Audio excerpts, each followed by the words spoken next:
The movie opens with a narration from an old man who talks about his passion for drawing.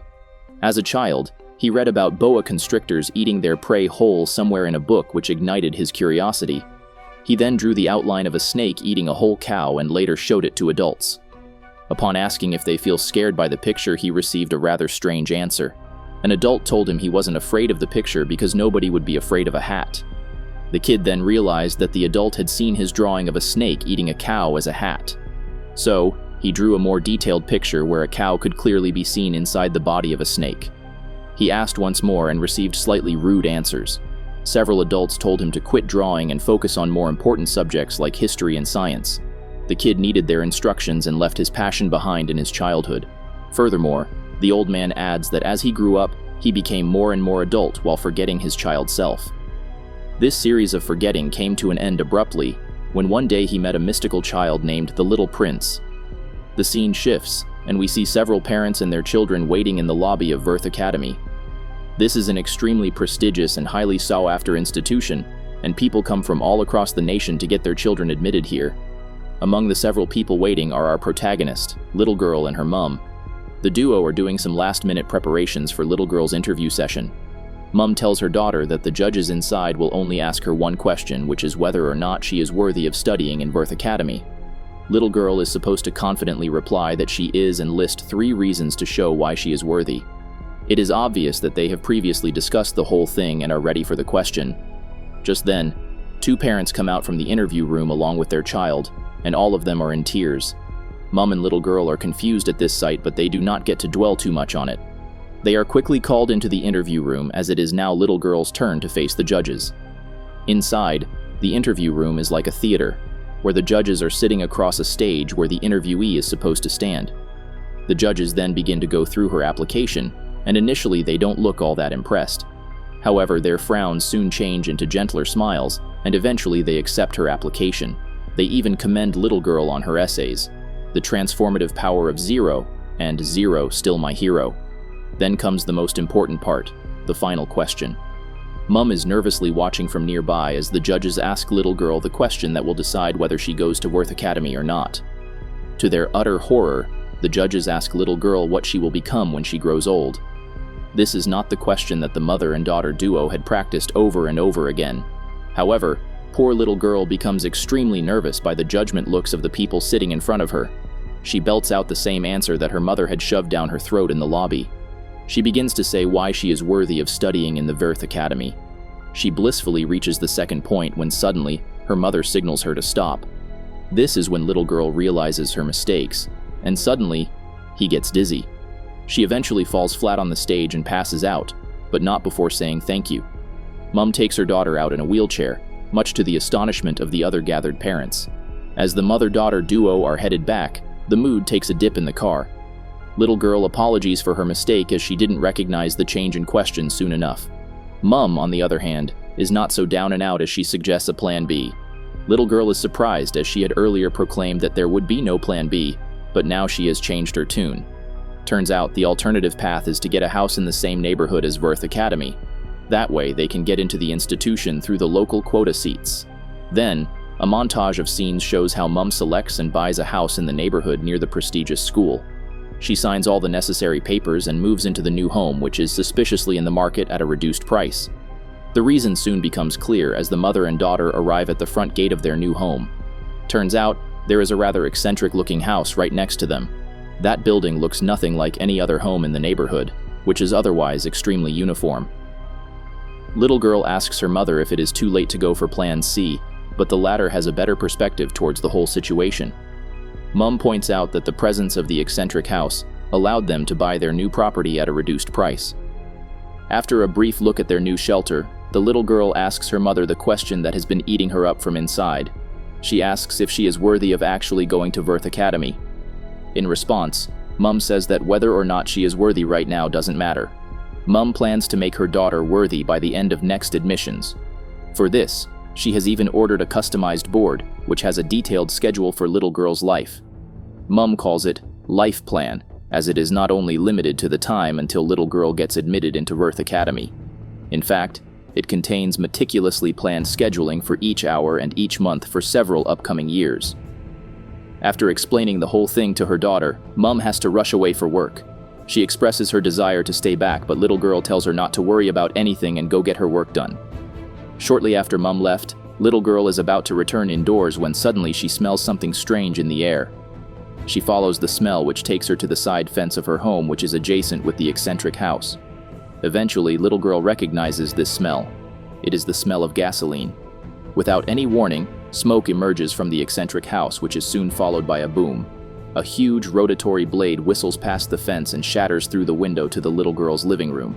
She watches on in horror as the blade completely wrecks the entire life plan that Mom has so meticulously planned. Little girl then goes to the window and tries to open it, but just then the man behind the boom walks in. He is an old man, the same old man who was narrating the story in the first scene. The old man is wearing an aviation suit and is clearly dizzy. He looks around to see if anyone is in the house, completely overlooking little girl who is still by the fence. The scene abruptly changes to some time later as a police officer arrives at the front door of the old man. Several people from the same neighborhood have also gathered there to watch the proceedings.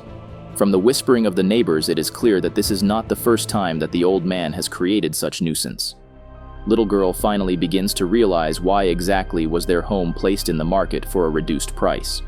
Nonetheless, the old man quickly opens the door and greets the officer. He also greets other neighbors as friends, but everyone scurries off to their homes as if they have just seen a ghost. The police officer then asks old man if he tried to operate his plane again. In response, the latter says that he did. Old man also admits that he caused a lot of damage to the neighboring house. To make up for his accident, he hands little girl a jar of coins before retiring back into his own home. That evening, Mom returns back home in good spirits as well as Chinese takeaway food. She is rather surprised when little girl greets her with a jar full of coins. Mom then asked her where she got all the coins from, and little girl reveals everything that happened that afternoon. Her mother says that they should file a case and also call in the insurance company to cover up for all the damages. Little girl, being the diligent person she is, informs her mother that she has already done so. In fact, little girl has filed all the papers for the complaint as well as the insurance claim. The mother and daughter then examine the damages done to their house, and initially Mom thinks it is not too bad as the lights can still be turned on. However, no sooner than she switches on the light, the electricity in the entire house goes out. That very night, the little girl rearranges her room, keeps her gifts in place, and re-racks her book. She also makes her Verth Academy uniform ready and hangs it on the wall of her room. Instead of sleeping, little girl then takes out a fat mathematics book from the shelf and starts revising her topics. Suddenly, a small paper plane flies in through the window and lands on little girl's book. Surprised, she opens the plane up only to discover a colorful story written upon it, while there is a picture of a boy standing on a small planet drawn in one corner.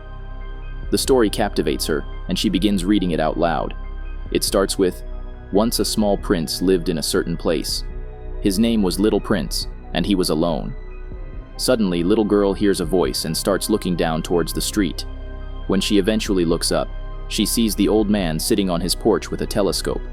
He reveals that the story was written by him and guesses the little girl needs a friend just like he does. Startled, she closes the window and throws away the paper plane in the dustbin. The next morning, the rat race begins once more. The mother and daughter wake up exactly at the same time, strap their smart watches and head to the bathroom to brush their teeth. Mom says they can meet during lunchtime, but little girl reveals that she plans to use that time to count the coins. Shortly afterwards, Mom leaves for work but finds a letter and a flower placed on her car's windshield. She picks it up, and obviously it is from the old man as the letter contains a rather quirky apology for all the damages he did to their brand new home. Old man sneaks up to the fence dividing their house and nervously watches Mom read the apology letter. He is hopeful that this would be the beginning of their long friendship. However, Mom quickly throws the letter as well as the flower in the dustbin, dashing any hopes of reconciliation. She then gets into her car like nothing happened and heads to work. Inside, little girl is gearing for a hard day ahead. She looks at her elaborate life plan, sets her timer on her smartwatch, and gets to work. She does her usual routine of exercise, breakfast, and then sits down at her table for usual rounds of studying. Later that afternoon, during her lunchtime, little girl decides to examine the coins the old man had given her. She starts to sort them out in smaller bundles when suddenly something pricks her finger. She examines the bundle she had just sorted out and finds a sharp tack in it. Little girl then fears there may be some similar things in the coins and spreads them across the table. There, she discovers intriguing items: pins, crystal balls, a small plane, and a doll representing a prince. This reminds her of the discarded story, and she retrieves it from the dustbin to read further. In the story, the old man's narrative continues, describing his own loneliness growing up as a kid. He later became a commercial pilot and even started flying his own smaller plane to travel around the world. One day, his plane crashed in the Sahara Desert, leaving him stranded in the desolate atmosphere. Unexpectedly, a boy appeared there soon with a rather strange wish. The boy wanted the old man to draw a picture of a sheep. Though initially startled, the old man obliged, crafting various sheep that failed to satisfy the boy. In frustration, he built a box with 3 holes, which the boy surprisingly adored. The story abruptly ends there, leaving little girl curious about what happened next. Driven by her curiosity, she ventures to the old man's house through the hole in the fence that the airplane's blade made a day ago. His garden is filled with interesting objects, including old bicycles and their tires. The old man is busy repairing his plane when little girl approaches, startling him. The sudden fright causes his parachute to open accidentally, much to little girl's amusement. They share a laugh as the parachute gently lands on them. Following this, little girl eagerly inquires about the boy in the desert, questioning his whereabouts and his parents. The old man, however, is busy with something or the other around his home. He enters his living room, closely followed by little girl, who sees an awe-striking sight. The old man's house is full of books and souvenirs and paintings that adorn the wall carelessly. She notes that this is a fire hazard, but the old man doesn't seem to care for such things. Nonetheless, the little girl and the aviator continue to read and play together without the mother's knowledge. The aviator tells the girl about the little prince's home, asteroid B612, covered in baobab sprouts. He states that after clearing away the sprouts, the little prince found and nurtured a rose into maturity. Despite becoming his friend, she was rather selfish, which caused the little prince to travel to elsewhere with a flock of birds. After meeting some adults on other asteroids, he eventually landed on Earth, meeting and taming a red fox. After a while, the fox bid goodbye to the little prince, advising him to always see with his heart. The aviator gives the girl a stuffed fox as a gift, telling her that he will leave soon to go find the prince. The two decide to go out for the little girl's birthday. When pulled over by a police officer, the aviator is revealed to have no license, and the officer returns the girl home. Realizing that she has not been following the plan, her mother redoubles her daughter's assignments. Nevertheless, the girl continues to read the story of the little prince, secretly visiting the aviator to find out the story's ending. The aviator tells her that the little prince had succumbed to a venomous snake bite in order to be reunited with his beloved Rose. Although the aviator assures the girl that he firmly believes the little prince succeeded, she is so upset by the dark twist to the story that she wishes she had never met the aviator or heard the story. Towards the summer's end, the aviator is hospitalized. The little girl believed it was all her mother's fault, and she never wanted to see her again. Wanting to put things right, the girl sets off in search of the little prince.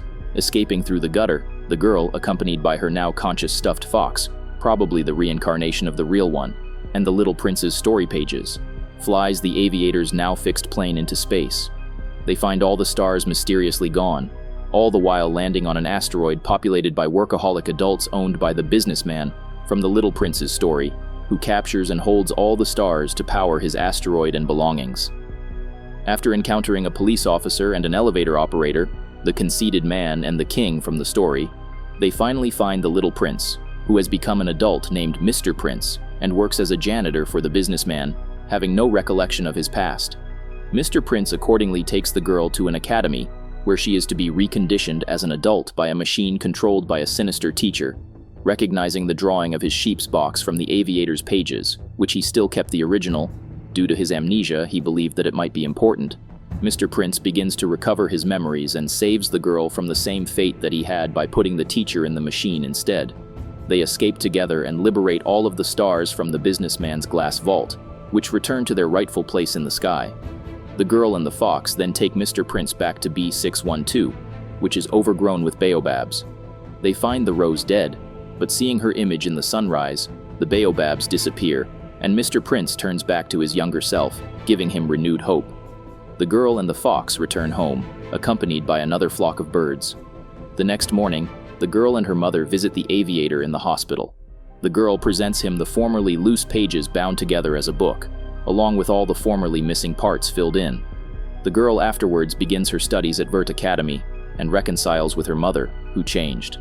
Both of them happily stargaze one night, while the little prince and the Aviator are heard laughing joyfully together on asteroid B612.